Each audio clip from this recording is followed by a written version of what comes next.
I wore the joke bikini my friend got me. So, last summer, I was getting ready for this pool party at my friend Jess's house.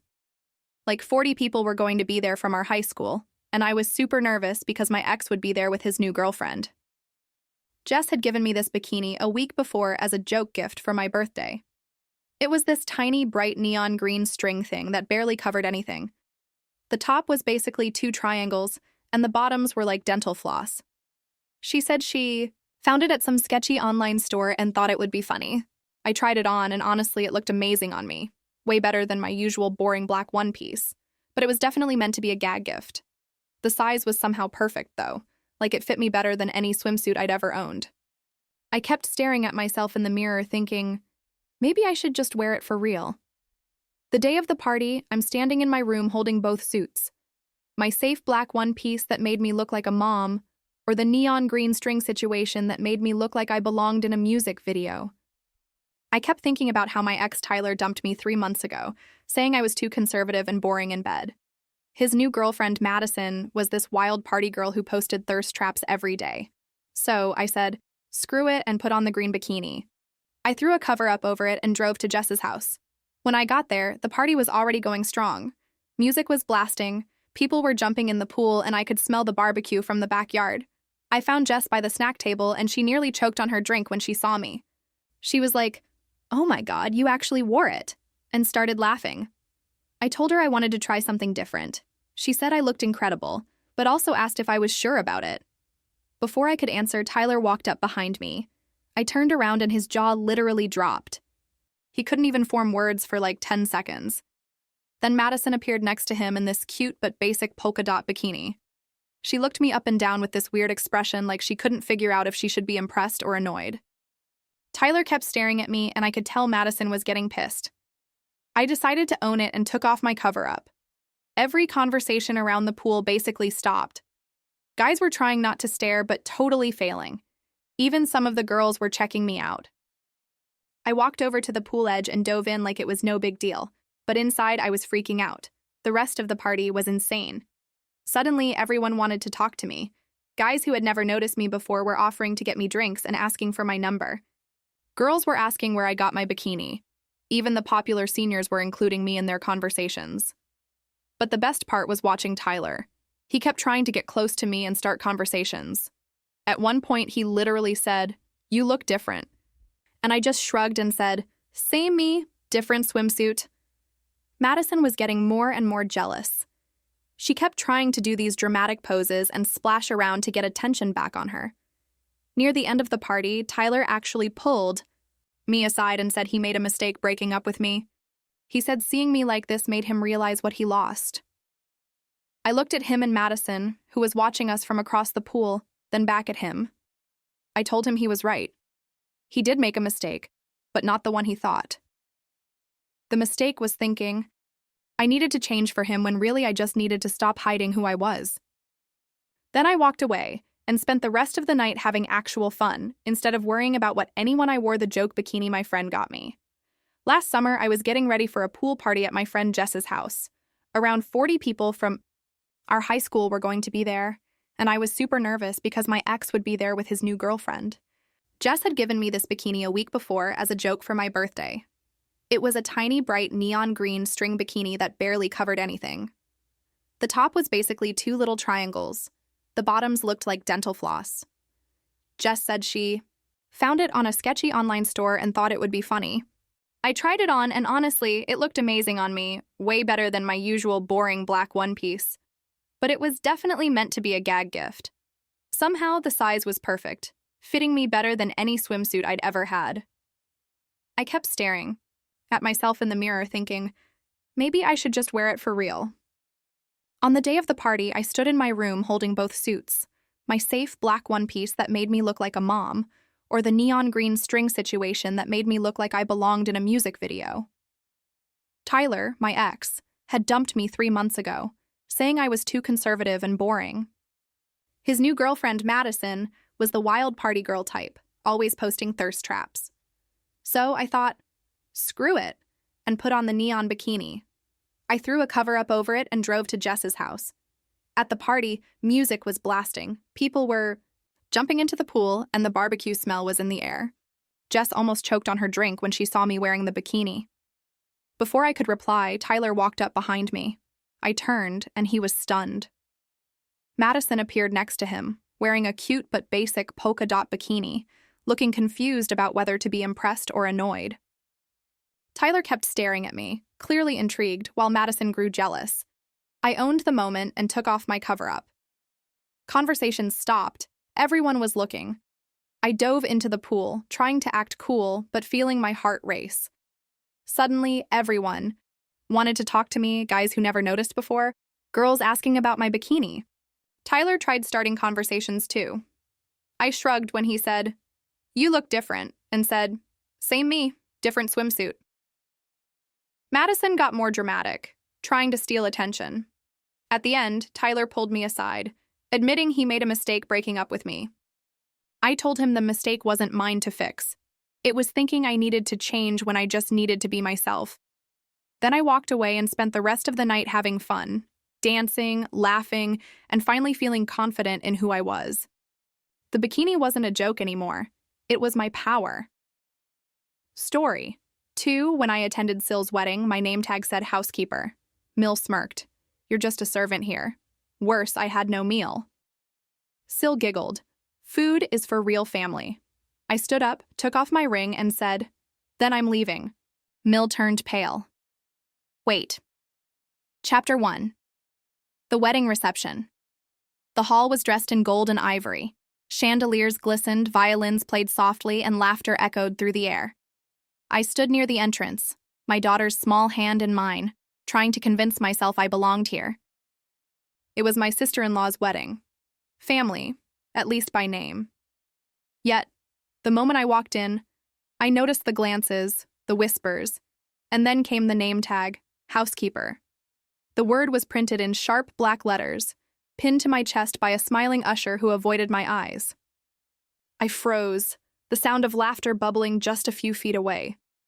My mother-in-law noticed immediately. She leaned back in her chair, her pearls gleaming against her pale neck, and smirked. "You're just a servant here," she said loudly enough for the nearest table to hear.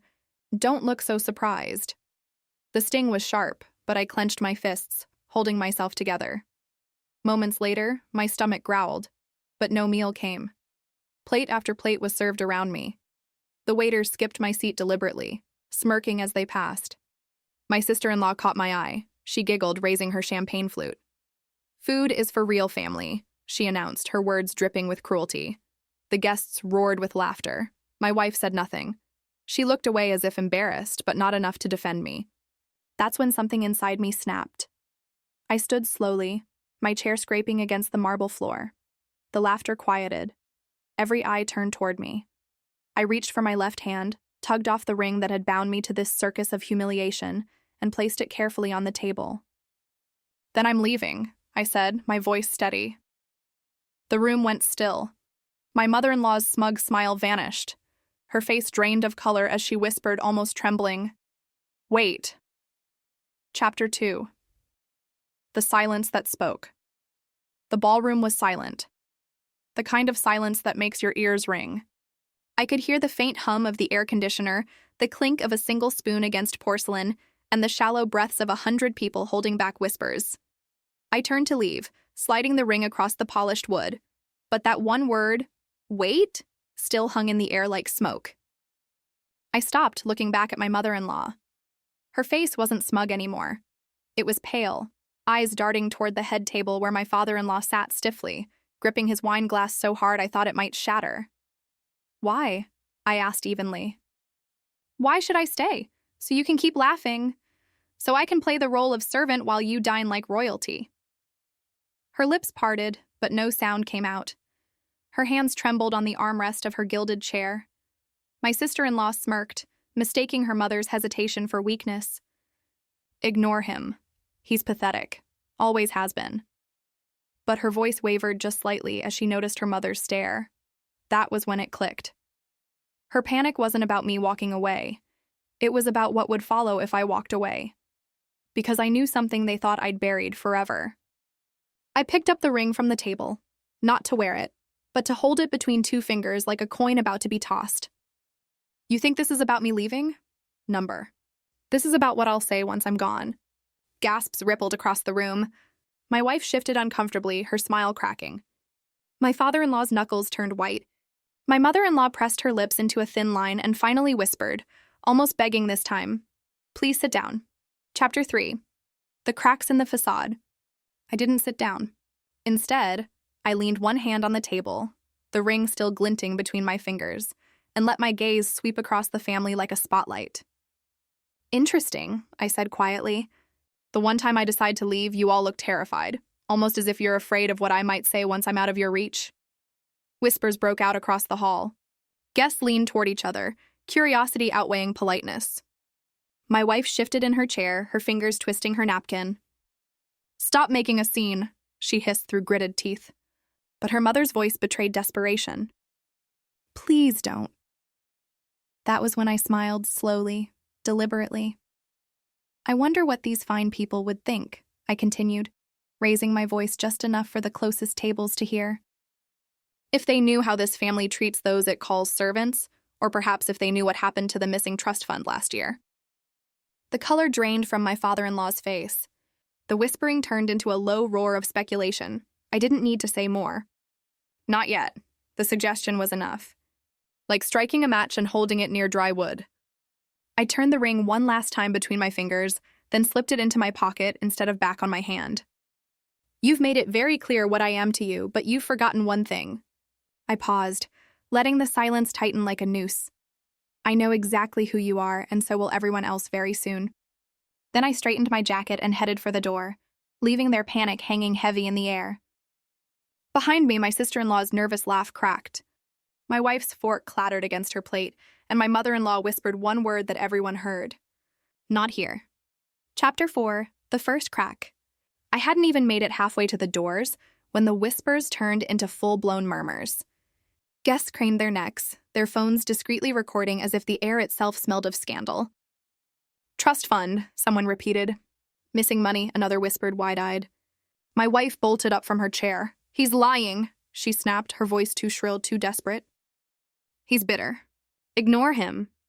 But damage control was already slipping through her fingers. A man in a navy suit, one of her father's business partners, leaned forward, his face flushed with anger. "What does he mean by missing trust fund?" "We've been asking about those irregularities for months. My father-in-law tried to wave him down. Nonsense, baseless slander." I stopped at the doorway and turned slowly, letting them all see the calmness in my face compared to their panic. "Baseless," I said evenly. Funny, because I still have the receipts. Gasps rippled through the hall like shock waves. Cameras clicked. Every polite smile had transformed into suspicion. Every laugh into silence. My mother-in-law half rose, her hand trembling on the table. "Sit down," she hissed at my wife, but her eyes betrayed it. Fear, not authority.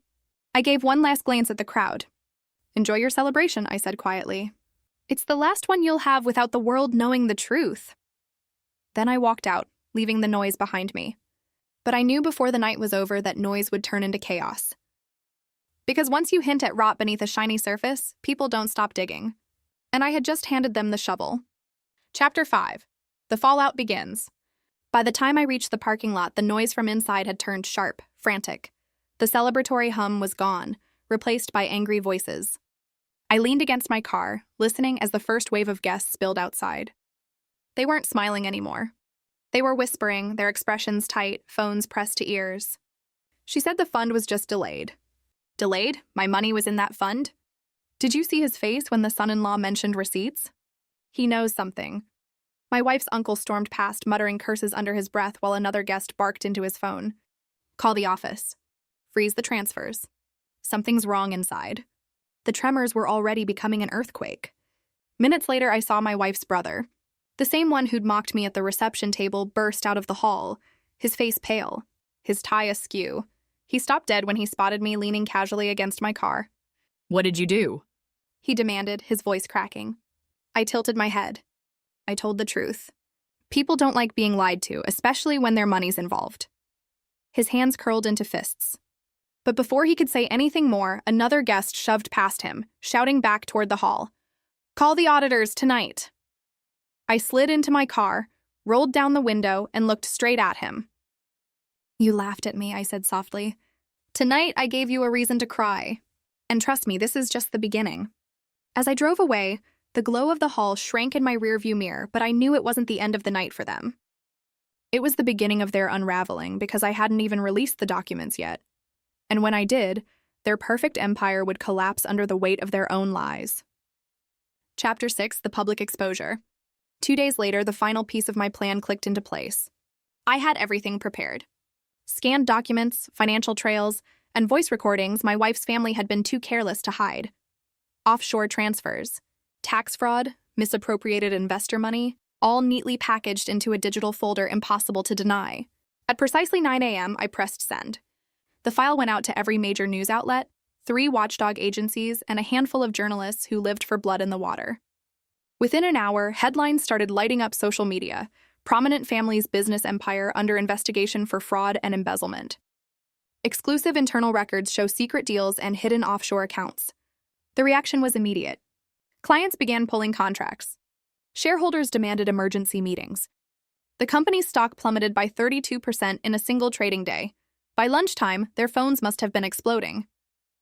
I imagined them pacing in panic, watching their empire burn from the inside out. But the best part, I wasn't done yet.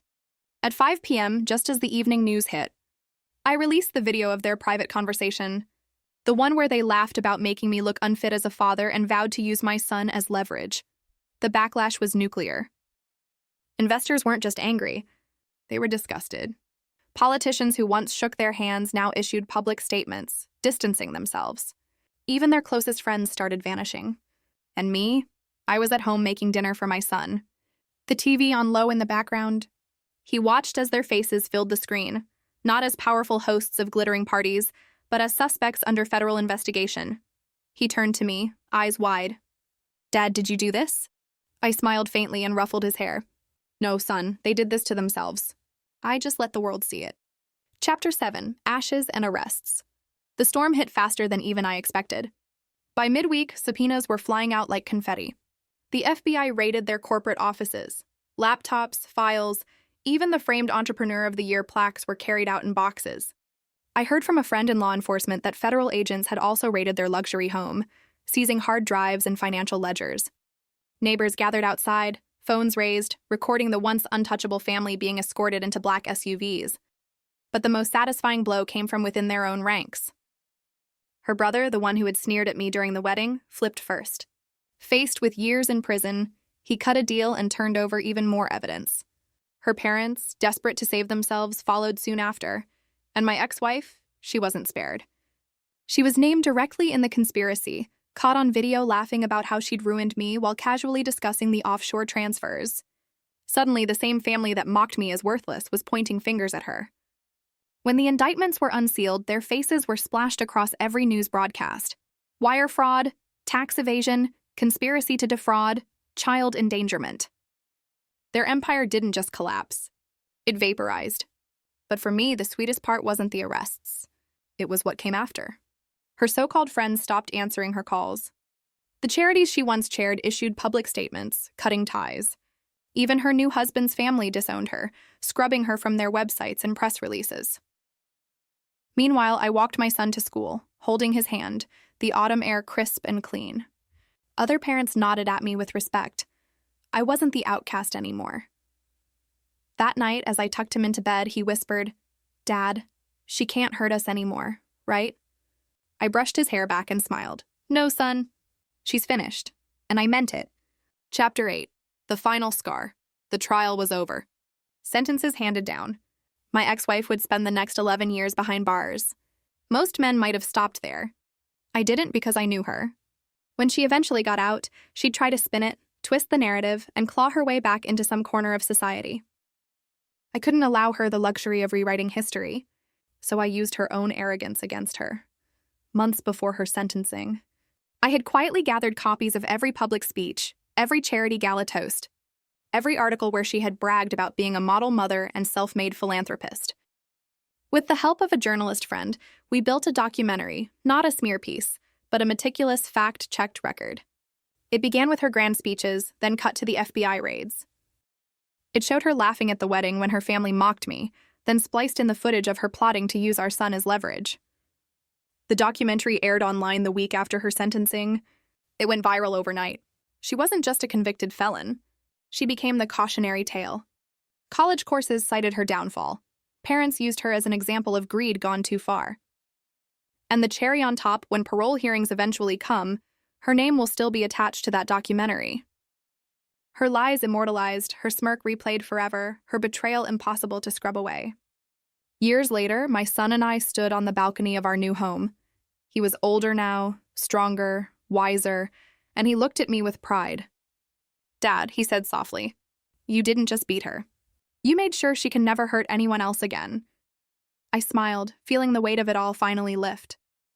"No, son. We did because some revenge ends in a courtroom. But the most epic revenge, it rewrites the legacy of the people who wronged you and ensures their story ends in shame." Epilogue. Full circle. It was years later when she finally tried to reach out. Her letters from prison had gone unanswered, her calls ignored. But now, just weeks before her scheduled release, she managed to corner me. Or at least she thought she did. I was leaving the courthouse after filing some last paperwork for my business expansion when she appeared, thinner, worn down, but still carrying that same arrogance in her posture. "You ruined my life," she spat, her voice shaking. "You turned everyone against me. You made me a monster in the world's eyes." I looked at her calmly. "No," I said, "you did that all by yourself. I just held up the mirror." She tried to force a laugh, but it came out brittle, broken. Maybe our son will forgive me." At that exact moment, he walked up taller now, a young man with confidence in his stride. He glanced at her once, then turned his eyes to me. "Dad," he said evenly. "Ready to go?" She opened her mouth, desperate. "Please." But my son cut her off, his words sharp as glass. "You stopped being my mother the day you left me at Disney." Her face drained of color. She stumbled back as though the words themselves had struck her. We walked away together, father and son, side by side. And for the first time in years, I felt something stronger than victory. Peace. Because true revenge isn't just about destroying the one who betrayed you. It's about building a life so full, so strong, so unshakable that they realize they never had the power to break you in the first place. Was this revenge perfectly justified?